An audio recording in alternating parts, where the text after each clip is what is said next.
Hello, and welcome back to the Everyday Ceremony. So today I got a real juicy and interesting topic for you, and it is all about activating your genetic genius, meaning the genius that is literally laying dormant within your genome, within your DNA, and is just waiting to be activated, to be carried out into the world, to be shared and experienced by yourself and the people around you.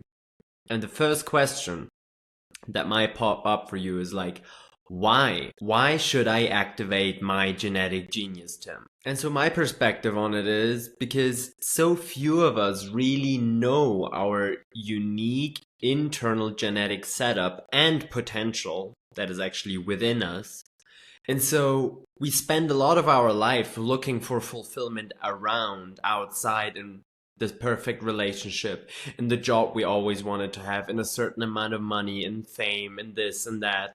And we follow other people and we follow other people's strategies and processes and programs out of a lack of self-understanding and fear of failing ourselves as ourselves. And so I believe that we all have an internal kind of navigation system that if we trust it, will always provide us with a safe, healthful, and prosperous experience of life for ourselves. And so for me, it is really important to activate that genetic genius because in that way we will get a lot more independent. And then from that independence, we will be able to create a lot more interdependence, meaning being able to really collaborate with others from a place of we know how we work and we know what we can bring into that situation and we know what we need, and not getting caught up in codependent and abusive kind of unhealthy relationship patterns in business but also in romantic relationships. But what happens if we interfere actually with our natural unfolding journey? We literally start to stand in our own way. And that's what most of us do on a day-to-day basis. And we hold ourselves back from receiving the beauty, the abundance, the prosperity, the joy that our life really has to offer for us uniquely. And so we spend so much of our energy actually on fighting or hiding away from ourselves, unconscious of the potential that we actually carry within ourselves when we start to look at ourselves, when we start to trust ourselves, when we start to accept and embrace ourselves. So we spend so much energy on fighting that innate potential within our genes that we end up exhausted. But because we actually fight ourselves, we are also usually dissatisfied, frustrated, and that then leads to more seeking, usually outside ourselves, other people's processes, programs, approaches, whatsoever. And so we seek more, we fight more, we hide away, or we avoid. And again, we keep that cycle going. We exhaust ourselves, we waste energy on fighting who we are, and then we seek fulfillment outside and be like, no, I gotta do this and that and here and there, and this program's gonna save me whatsoever. But it's like, no, you have a unique setup within yourself that, if activated, will provide you with everything you will ever need to live a healthy, fulfilled, joyful, prosperous life and to share that with others. But it doesn't work if we follow other people's processes, if we look for fulfillment outside ourselves. It will only work if we bring it back inside, if we bring it back to trusting and accepting and understanding ourselves. And that's why I think it is so important to activate our genetic genius, because that's how we can really prosper and share that prosperity and abundance and joy and fun and health with the people around us. So we fulfill ourselves basically from within by accepting ourselves. We don't fight ourselves anymore. We allow ourselves to be fulfilled, to be made whole, to be healed through ourselves, not through something outside, not through anything outside of us, really. And that's why I think it is really important to get to know our genetic genius, both at its shadow and at its gift and kind of divine expressions as well. To see the whole picture of who we are and to be able to accept the entirety of who we are, to embrace it all, because at the end of the day, the shadow is not really so different from the gift. The shadow is usually just based in fear and separation and our own resistance to that shadow. Whereas if we start to actually accept and embrace and like see what is in that shadow, what that really holds, that potential, then our gifts come online.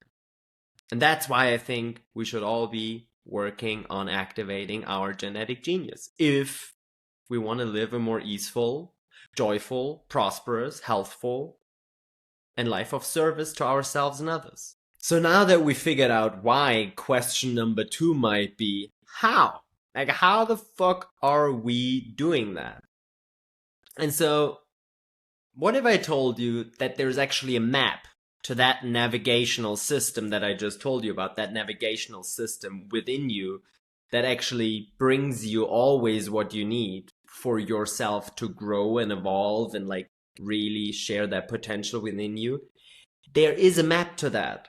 And there is a map that actually helps you remember your design, helps you remember that internal setup, that internal design of yours. And also that internal genius. That genius is within your design. You don't need to create it. You just need to remember it. Bring it back together. Remember. Bring the members back together. Remembering it.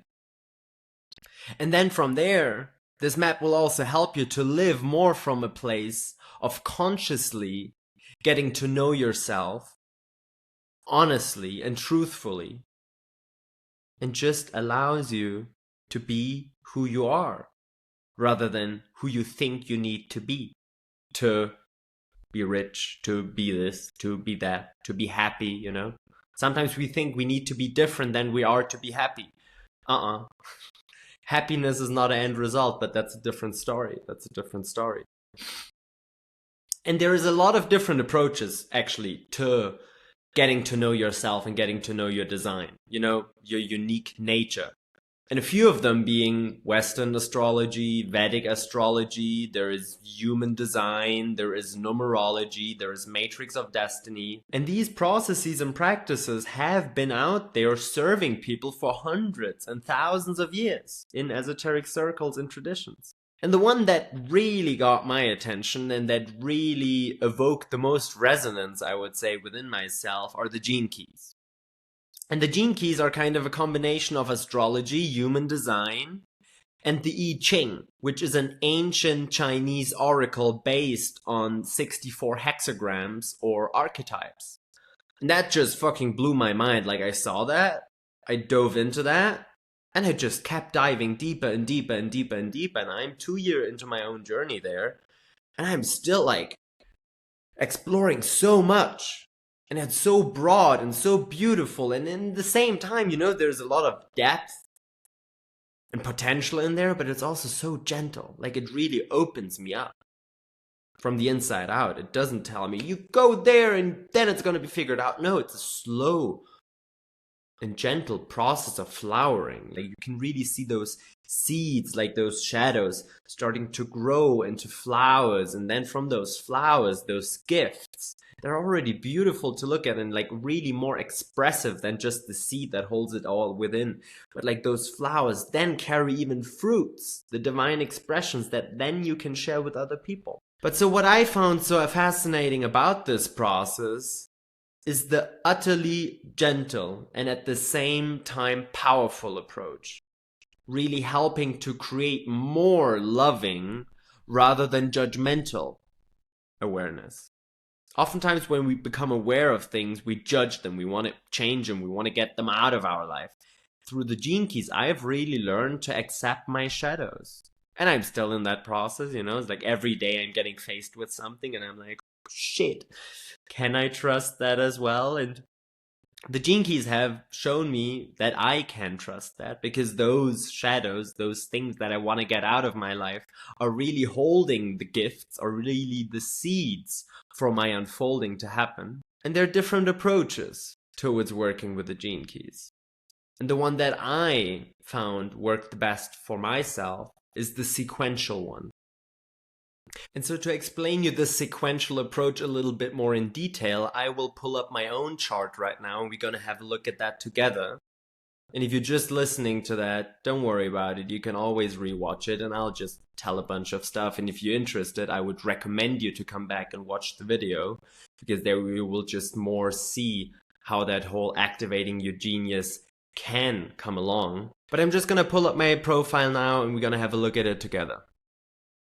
So, and now that you can see my profile right here, I'll explain to you how the sequential approach actually splits up this profile that is now describing and showing you my unique design in this archetypal expression and so on. It splits up this profile into 3 sequences, which are designed to guide you into ever deepening understanding of yourself and opening up of more and more opportunities for you to actually accept and love yourself truly as you are, as your design. And at the same time, in this process of accepting, embracing, and loving yourself more, to reap the rewards that come with relaxation into an embrace of your unique design and journey. So it is not just about, oh, you love yourself and you do that because it maybe feels good. Yes, and at the same time, there is so many opportunities that will open up when you don't resist your own journey anymore. Remember in the beginning when we were talking about how we actually stand in our own way most of the time, looking for fulfillment outside of ourselves, thinking that we are incomplete, not whole, and so on. That's what we're talking about here as well. It's like this profile, this process, this approach can help you actually find that wholeness within yourself. Actually just rediscover it. You don't need to do any. You are whole, that's the thing. But your perception, your mental attitude towards yourself, towards your life, towards your journey might not be one of acceptance, embrace, and love.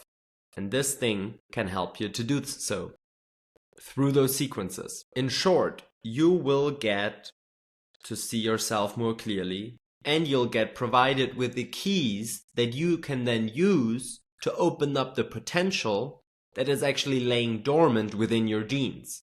That's why the name is the gene keys. The keys for your genes to open them up. And that all happens through self-acceptance rather than self-avoidance or self-judgment. And that's what I love about it so much. It's like, it's not about growing or changing yourself into someone you are not from a point of pressure and force and self-avoidance or judgment, but really opening up your gifts that are within you through that process of self-acceptance and self-love. And maybe also accepting that your journey is not the journey that your mind would like to have. Your journey might not be the one of grand fame and grand money.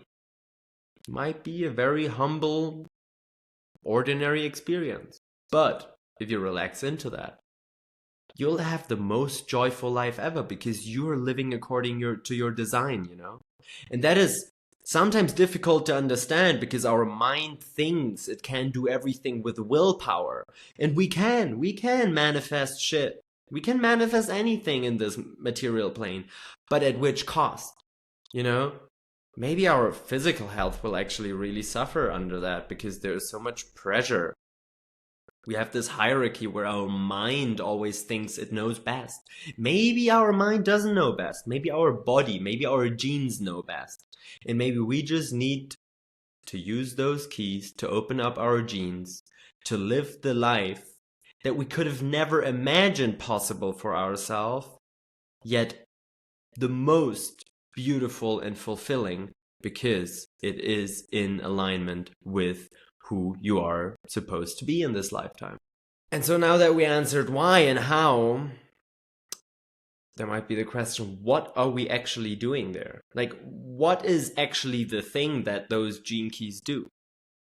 And so today I really want to explore with you the first of those three sequences. And the first of those three sequences is the activation sequence. And if you look at my chart, it is the green sequence. It is the one that starts with the life's work on top, goes over to the right into the evolution, pops over to the left into the radiance, and then down into the purpose.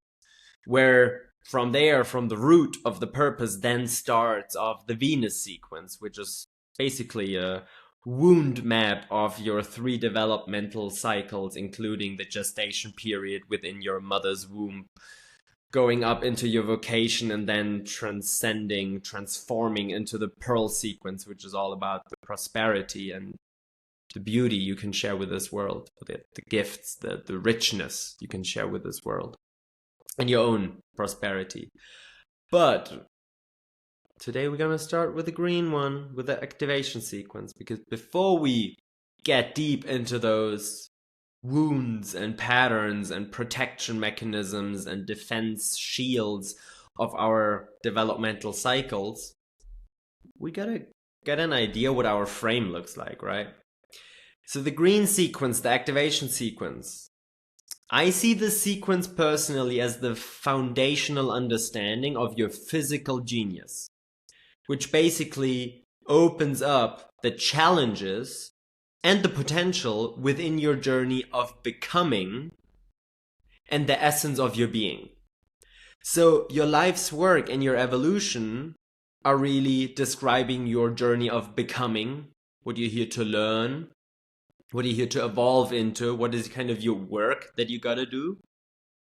And your radiance and your purpose are really describing your being, your inner essence, what keeps you actually healthy and vibrant, and what fulfills you. What are you? What is the inner essence of your being? And so the four main questions that are being explored in this first sequence are, from the life's work, what am I here to do? And it is actually more, how am I supposed to do? You know, it's not that it gives you a job recommendation of like, you should be doing this. No. It's about how you're supposed to weave in this lifetime. So what are you here to do? Life's work. Then what are you here to learn? That's the evolution. What is your evolving edge? What are you really here to learn, to dial into your system? Third question, what keeps me healthy and radiant? What keeps you healthy and radiant? That's the radiance. It's really about your health. And what deeply fulfills you? And that is your purpose. So your purpose is actually not so much of what you do, but it's more about what is your inner essence that wants to be expressed? And how can you express that through your being? Every one of those spheres, like the life's work, the evolution, radiance, the purpose, they're spheres of your life, certain areas. And every one of them has a certain archetype. That's the first number, the number before the dot, that describes basically the essence of this area in three different frequencies of consciousness: the shadow, the gift, and the siddhi, which is the divine expression. And those are the three words you can read next to every of those areas or spheres. For me, for example, in my life's work, I have the 33rd gene key there, and the shadow expression of that 33rd gene key is forgetting. And the gift is mindfulness. And the divine expression is revelation. And of course, there's a lot more to it than those three words. There's like unlimited amounts of information and capacity and opportunity to contemplate what that really means. But it's just really interesting that every archetype basically has different layers of expression. It's not that one archetype is good or bad. There is not really a good or bad in here. It's really just there's different layers of frequency. And depending on our frequency, they will get expressed through us in different ways. So they are really just describing the same archetypal essence on varying levels of consciousness. One out of fear, that's the shadow. One from acceptance, that is the gift. And one from full surrender to the divine, and that is the city. And so on top of that archetype with the 3 levels of consciousness that you get provided in this, there's 1 out of 6 lines in every sphere describing the way of expressing that archetypal essence with yourself and others, adding even more nuance and opportunity to accept and embrace your unique way of weaving with the world. It's like it makes it even more specific in a way that you really get to learn how you work and how you weave with this world. And so, as you might already realize just by me talking about this for, I don't know, like 5-10 minutes, this is nothing you explore in one afternoon. Like, it's called the gene keys for a reason. Like, this process literally can help you to level up and upgrade your genetic expression. Because just as the archetypes have different levels of consciousness, so does your DNA. Because those archetypes, those 64 archetypes or 64 hexagrams, are just a way of actually describing your genetic setup, describing your DNA. And so your DNA also has different levels of frequency, different levels of consciousness. And so this process is really a long-term contemplative path that does not attempt to change anything about you and who you are, but it might help you, or it will help you, to change your own attitude and perspective on yourself and your unique design. And I'm going to say that again. It's going to change nothing about who you are. It's just going to change your perspective and your attitude towards yourself. And I think that is actually the most important thing. So I personally have been working with this process for over 2 years and have not even explored the entirety of my own personal profile that you can see here. I'm still somewhere in the Venus sequence, unwinding my childhood and teenage patterning and all the defense and protection mechanisms that I developed out of that. And it's a very beautiful and very intense and deep journey, and I don't want to rush it more. Like, I don't even care when I'm gonna finish my profile, you know? Like, this path is just so fulfilling itself because you really get to know yourself. But what I wanted to just let you know is, like, I've been doing this for 2 years and I haven't even explored my own profile yet. Still, the rewards and insights so far are absolutely invaluable and have really allowed me to relax more into my own process, into my own experience of life, which then led to way more enjoyment and prosperity and health and love in my life. And prosperity, I don't mean I have now more money. You know, prosperity is not about accumulation of money, but that's also a different topic. It's about the flow of money through you, the flow of resources.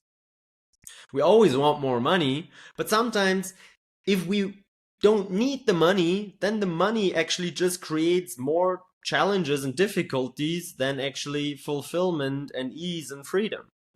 So always wanting more money is not really the right thing. Prosperity is something that gets activated with your genius and that actually allows you to live your life the way you want to live it according to your design and never really have to worry about money, because it'll always come when you need it, and then when you need to spend some, you'll let it go. And it'll come back in when you need it and you'll let it go. And so prosperity is really not about accumulation, but it is really about flow and fluidity of money and resources in general. And so 2 years ago, I started exploring that myself. 1 year ago, I started offering and sharing this beautiful self-discovery tool with my clients. And the response and feedback and the results, if we want to talk about results, of me offering that for my clients as well, have been absolutely incredible. Why? Because I can see them more, they can see themselves more. I'm not imposing so much of my own programming, of my own psychoses onto them, you know, like I can actually witness them more lovingly, more compassionately, more with reverence and more with respect for their uniqueness. And of course, that helps them tremendously to then activate and accept more and more their unique design and their genius. And they get the same stuff that I just told you about my own experience. More prosperity, more love, health in their own body, healthier relationships, and just more joy. You just can have a lot more fun if you know who you are and how you work. I said it before and I'll say it again because I think it is really important to allow that to sink in. But this process will change nothing about you or your path. But it might change everything about how you see and perceive yourself on your path. Will change your attitude towards yourself from resistance and avoidance and fighting and hiding to allowing and accepting and embracing and loving and expressing and enjoying. And it is truly incredible how much of a difference this shift in perspective truly makes. It's not about living a different life. It is really just about allowing yourself to see your life differently. And of course, now I have a little invitation, or you could say a little offering for you. And so right now I'm offering actually this process of like exploring solely your activation sequence. So this green sequence that we just explored a little bit together within a time frame of 4 to 8 weeks, depending on the pace that you want to move. And it is really about laying out a solid and sturdy foundation of self-understanding, of self-gnosis, to then be able to maneuver your life with more ease and joy and trust, inevitably then leading to vibrant health, fluidity, prosperity, and experience of love and peace within your body, within your experience, within your unique journey. And so that is my offering, that is my invitation right now. And if any of this, what we were just talking about here, resonated with you and you would like to explore this topic more in depth, please use the link in the description down below. Book a free consultation. You can also write me a DM on Instagram and we can start chatting over there. But like, please, just book a call completely for free. Let's talk. We can talk about anything or everything that is related or unrelated to this topic, by the way. I'm just really looking forward to connect with you and see where you're at and see if I can help you out somehow and see if maybe we can just weave together in a way that it works for you and it works for me. So please allow yourself to receive this gift. I think you made yourself a massive gift by tuning into this episode today. And if it resonated right now or not so much, or you still have doubts and questions about it, it doesn't really matter. You can always reach out to me and ask questions if you want to. If not, also fine. You can always come back in a later point in time and review the information again. Maybe it will look different to you. But either way, if you enjoyed that and if something resonated and you would want to share this with someone, please feel free to share it with someone. This show, me, my family, we would all really benefit from you sharing that with your friends, your family, your social media following. And also, if you want to support that show, you can give us a 5-star rating on Spotify or Apple Podcasts. And then there's nothing left to say for me other than thank you so much for tuning in for today's episode. And I'm really looking forward to welcome you back on here very soon to the Everyday Ceremony. Have a wonderful day and see you soon. Bye-bye.